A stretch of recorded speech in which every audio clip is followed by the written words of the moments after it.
aya, pour toi, c'est le verset. Et une sourate est composée de ayat, les versets. Mais la aya, dans le Coran, qu'est-ce que c'est au juste? Allons voir ça à la racine du mot.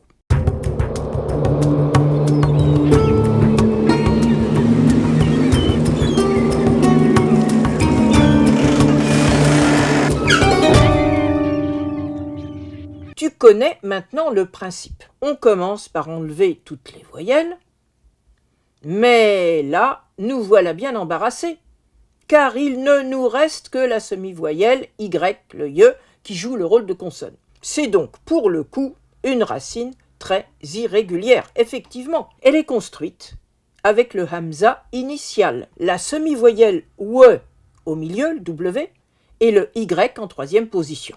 Dans ce genre de racine, les semi-voyelles disparaissent souvent sous la prononciation du A long. C'est donc le cas du mot aya avec son pluriel ayat. Tu connais certainement le passage de Coran 3, 7 où il est question des ayat. Il nous est dit « Allah, c'est celui qui a fait descendre sur toi l'écrit surnaturel qui t'est destiné, dans lequel il y a des ayat sans ambiguïté, qui sont à la base de l'écrit que tu as reçu et d'autres qui prêtent à discussion. » Mais pour comprendre un mot dans le Coran, il ne faut surtout pas se contenter du verset qui nous intéresse. Il faut aller voir les autres emplois du mot. Il faut donc constituer ce qu'on appelle son corpus. On est alors parfois surpris de rencontrer des sens concrets qui rendent compte de celui qui a pu être perçu par les gens de la société du prophète et qu'on a oublié. Connais-tu par exemple le verset de Coran 26-128 qui nous dit la chose suivante: « Allez-vous continuer à construire une aya sur chaque colline ?» On s'aperçoit alors que le sens premier du mot, ce n'est pas le verset, c'est le signe, la construction qui doit être visible de partout comme un point de repère. Imagine ces empilements de pierres en haut des cols de montagne, les cairns, c'est la même idée. Ce sens concret débouche ensuite sur le sens le plus fréquent dans le Coran, celui des signes de la création que Dieu donne à voir aux hommes. Ces signes sont tellement visibles que les hommes ne peuvent éviter de les reconnaître, tels les signes de piste dont ils ont besoin pour se guider.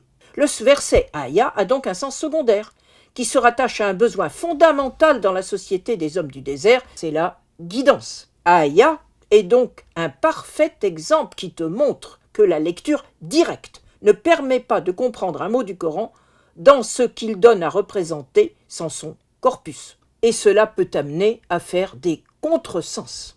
À très bientôt. Avec le terme wahi, nous allons aborder la terminologie de la révélation. Avec ce mot, la révélation se présente comme une écoute. Allons voir à la racine.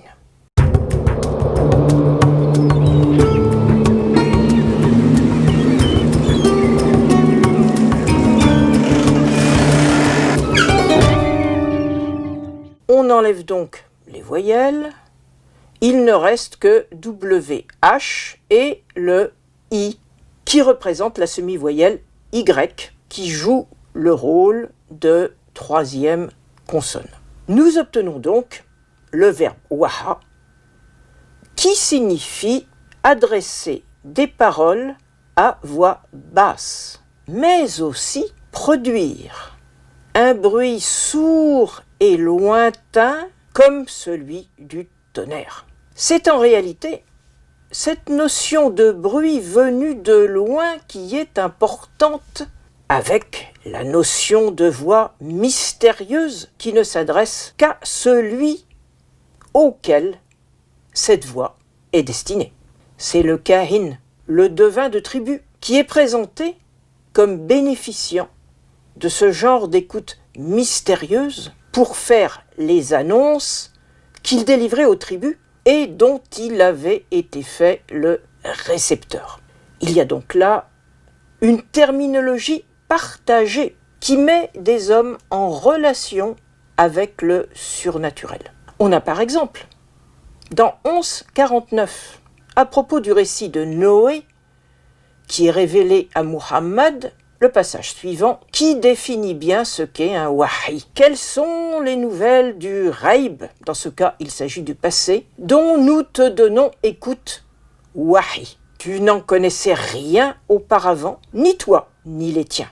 Cette inspiration, par écoute, le Coran la présente comme ayant été donnée avant lui à des figures inspirées. Pour s'en assurer, le Coran recommande de questionner ceux qui ont reçu un wahi antérieur. Deux passages de période mécoise abordent ce thème. Ceux de 21:7 et 16:43. En l'occurrence, ceux qui sont nommés dans ces deux passages, Ahl al-Dhikr, ceux qui sont nommés de cette façon, sont donc ceux qui ont reçu le rappel utile, sont en fait les fils d'Israël qui sont vus à travers leurs descendants contemporains. L'illusion qu'ils peuvent servir de caution à l'authenticité de l'inspiration reçue par Muhammad perdure durant toute la période mécoise, avant que ce ne se produise la rencontre avec les rabbins médinois. C'est le grand malentendu que nous avons déjà évoqué avec la dénomination Banu Israël. À très bientôt pour un autre mot et son histoire. Le raïb, le grand mystère d'un mot très mystérieux, aussi mystérieux que de prévoir l'avenir. Allons voir ça de plus près à la racine du mot.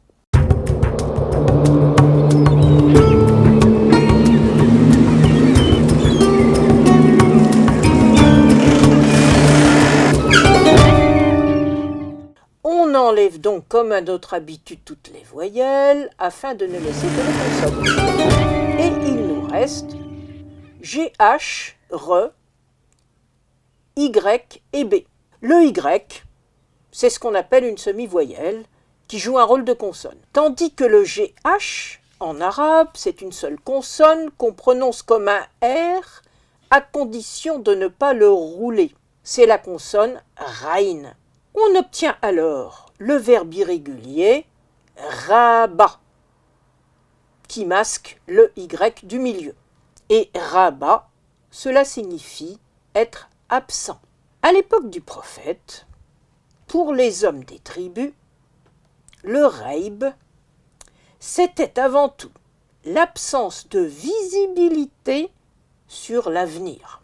Imagine-toi, tu vis dans un milieu très hostile, exposé à des dangers permanents. Ta grande préoccupation serait alors de savoir ce qui t'attend demain, à très court terme en fait. Le raïb, c'est le mystère de ton destin que tu aurais intérêt à connaître le plus tôt possible afin de savoir quelle décision prendre pour toi et les tiens parce que votre survie collective est en jeu.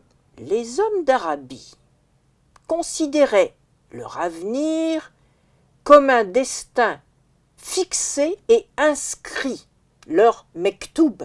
Pour parvenir à déchiffrer ce mektoub et ce raïb, de tous les moyens utilisés, ils recouraient aux êtres du désert, les djinns, parce qu'ils pensaient que les djinns avaient la connaissance du raïb. Évidemment, le Coran s'efforce de combattre cette croyance, car seul le Dieu créateur connaît l'avenir et le destin des hommes. Mais même si les djinns, qui n'ont pas besoin de pistes pour se déplacer dans tous les espaces, contrairement aux hommes, même si les djinns parviennent à se hisser jusqu'aux portes du ciel, ils en sont repoussés par les anges qui leur lancent des traits de feu. Les traits de feu, ce sont les shihab, ou si tu préfères, les étoiles filantes. Les djinns sont alors précipités à terre, sans avoir presque rien entendu. Ils peuvent avoir entendu quelque chose, mais ça ne leur servira à rien.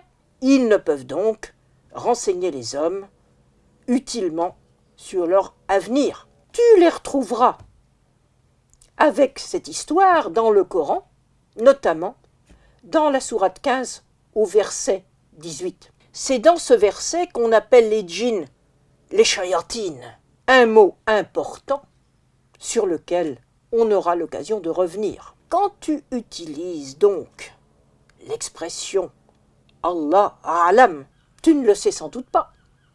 Mais en fait, tu t'opposes aux djinns, puisque tu dis Dieu seul le sait, et tu rejoins le combat que le Coran a mené contre les croyances des Bédouins du 7e siècle. À très bientôt pour un autre mot et son histoire.